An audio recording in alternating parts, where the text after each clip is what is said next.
Hi everyone, I'm Theia Friestedt with Volume Fit. Welcome to Recycling. And I'm Beth York with ZwiftWatch.tv, and each week we bring you adventures in cycling. And first up today, we're going to be talking a little bit about training camps. You've been getting some emails, right, Theia?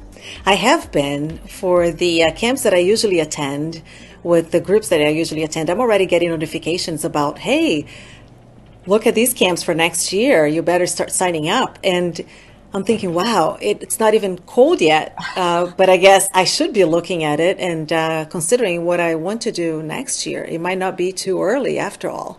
It's almost like... Yeah, and when you're thinking about your goals, like what's the right time to actually sign up for a camp? I mean, like what would you be thinking?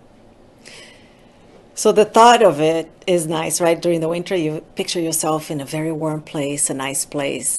So some of the things to consider are the timing of your camp depending on your goals for the upcoming year.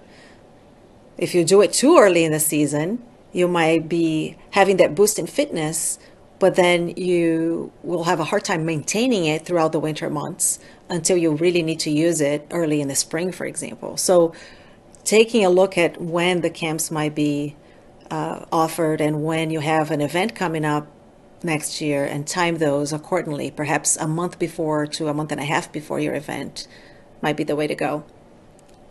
Yeah, and I mean, besides getting some, volume and riding in groups and stuff, there's plenty of things that you can learn at these camps, even if you weren't trying to time it out with a particular event. I mean, I think like in February, a nice camp out in Arizona would just be a good idea, no matter what I have going on. Sure.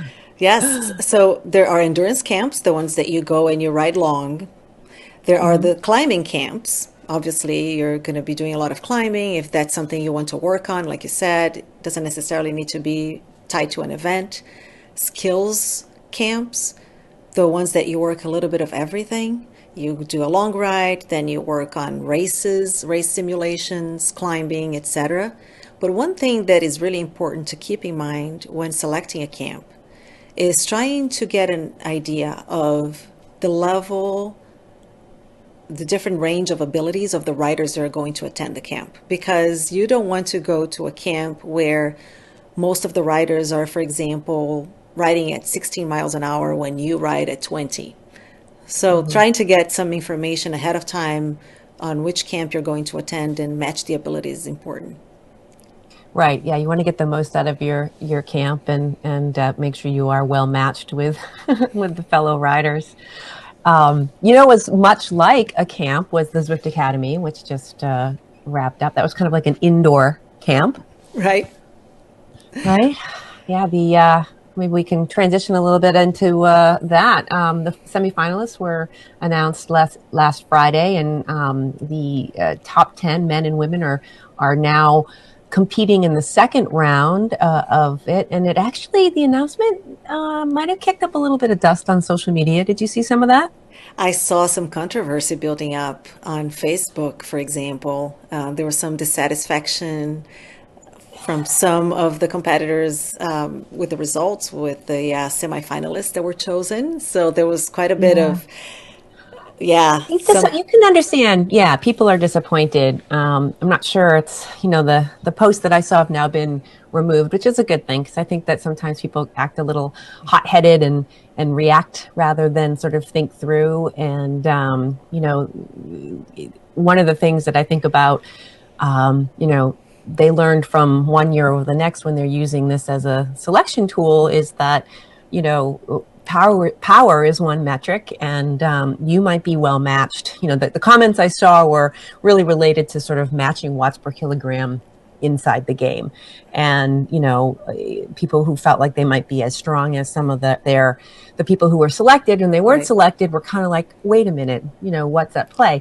Now, neither you or I have the full selection criteria, but we've talked about it on the show before, where people maybe they're looking at other things like, race experience, bike handling, types of experience. We don't know what type of a rider these teams need right now. And so I think that taking a look at metrics outside of just watts per kilogram wade into it. And so I'm glad that the negativity posts were down, because all of those top 10 men and women worked really hard to earn that. And it stinks that anyone would sort of, feel like that's contested in a way. That's right. Yeah. But you're absolutely right. There's so many different things, so many different criteria that we're taking into account, I'm sure. A good example is, how about bike handling skills or cyclocross and the experience that people have had outside of the game? I think that's got to count too. Absolutely, absolutely. My teammate, congratulations, Siri. We were racing together and in Paris, and we were side by side, and we were pretty well matched. But she's an incredible cyclocross racer. So, if we were outside racing in that event, it would be handed to me. There was another rider who was like a former roller derby person, Wow. so that's kind of, she's got probably some muscle, the roller derby. I'm forgetting which one it was, but but there are different components that make up a well-rounded teammate, right? Cool. And that's what that's what they have to consider, because whoever they select has to be integrated with the team. And they're coming into a team in a totally different route than a traditional sort of cycling track. That's right. And that dynamic is important, how well they're going to fit along with all these other skills. So congratulations, top 10. And good luck to you all. We're going to be excitingly watching the second round. And yeah, so I speaking know. of And then the Zwift, top three, oh my gosh, that's going to be so exciting for the three who get to true. train. Where are they training this year? They went to Italy last year. Do you know? I thought they might be going to Mallorca again. I don't know. I Okay. have to We'll double have to check. find out. Yeah. We'll check on that. Yeah. So, Well, now that everybody has, whether or not you were in the top 10, and I like to think that everyone else, we all tied for 11th, because we really did. But we all had boosts in fitness, which is really exciting. So now we're thinking about, what are we going to do with those boosts in fitness? And Theia, you started this week, the Women's Endurance Lab. that's right. So many people spent time in that indoor camp that was Zwift Academy. Why let that slide, right? So building upon that fitness that people developed, I put together the Endurance Lab, the Women's Endurance Lab with Team ODZ. Team ODZ also has other endurance labs. So those are good options for folks to continue with their training. There's also the challenges in Zwift Fitness. Those are excellent as well. What else, Beth? That's right. And also, they're going to the new crit series that everyone can go race in the next 5 Mondays. There's a European crit series, and there's a North American crit series, and this comes after the Australian crit series. Right. So points will be accumulated. So you can be continuing with some structured training through whether the Women's Endurance Lab. I know that there's the other training from Zwift Fitness, say that 10 times fast, that's out there as well. So, you can keep testing those things. And of course, all of the races, the KISS races and the Godiva Z races and all of these other things are still out there. But the big one I think that we're going to be watching is the crit series. And the winner of the crit series, top 10, That should be, yeah. in January. They get to race live in a physical location altogether, right? Yes. Yes, which Excellent. we know through CVO World Cup what that feels like. That's pretty darn exciting. It is. It really is. And speaking of racing, and speaking of things that the community is putting out for people to jump on these days, there has been the creation of a women's only racing team, Team Fearless. That's something that came up this week, and it's been gaining popularity very quickly. Almost overnight, yes. And it was pretty amazing because it just started with a post that said, "Hey, is there an all-female Zwift racing team? And if I started one, would you join?" And it was just like the comments came raining in, like, "Yes, I'd love it." Right. And boom, within 24 hours, there were 100 people who joined the Facebook group. I think it's almost 200 now. And I think 40 people have signed up on Zwift Power. So they've actually, made the next step and affiliated with the team. So, yeah, it'll be exciting to watch what they do. They had a logo done in 24 hours by the community. And it'll be really exciting. I'm a part of the Facebook group, and I see lots of posts about organizing and, you know, who lives in what time zone and racing together. So it really is sort of taking the community that existed around Zwift Academy and kind of lifting it into the next thing. And I think a lot of these folks wouldn't even have tried racing had they not experienced it through Zwift Academy. Completely agree. That took, and hence the name too, Fearless. It took the fear out of racing for so many people who were not experienced in racing at all. So very exciting times. A lot going on as we approach the winter here in the Northern Hemisphere. Zwift just released a new course. There's a new route out there in Watopia, which is also exciting. The number of riders are up. So should be an exciting winter. Yes, we're so much looking forward to that. Have you ridden the new course yet? I have not. I resisted a temptation. I was supposed to do something else with my training today because there's some elevation out there. But I can't wait to jump on and try it out. Yes, I know. The people have been posting pictures, and it's almost like I want to do the reveal myself. Like don't tell me. Don't look. I know.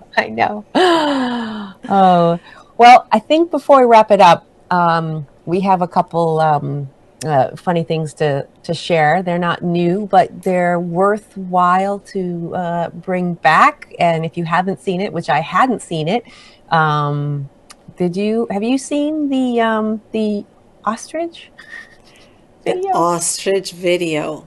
That was such a viral video. If you haven't seen it, it's just hilarious.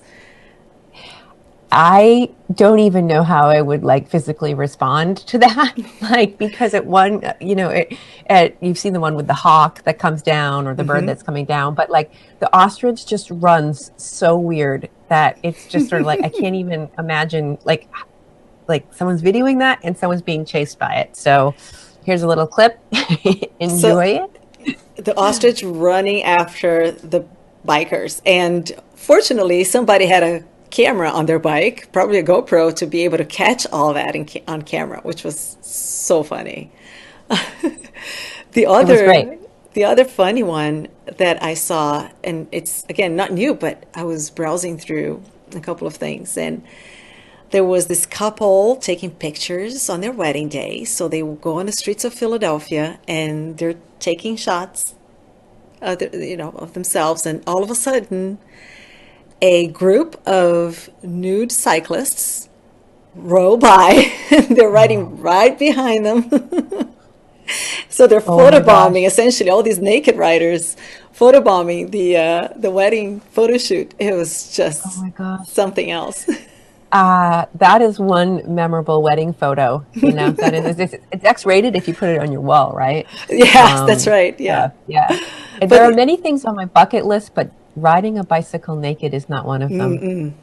It cannot be comfortable. I'm not even going to go there. Nope, we're going to stop talking about it right now.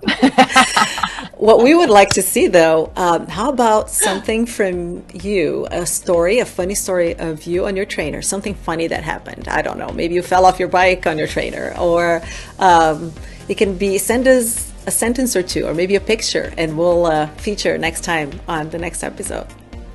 Yes, well, we definitely want to hear from you, and please, every Friday, check us out here on Recycling, and thank you for joining us, and we'll see you next time. See you next time.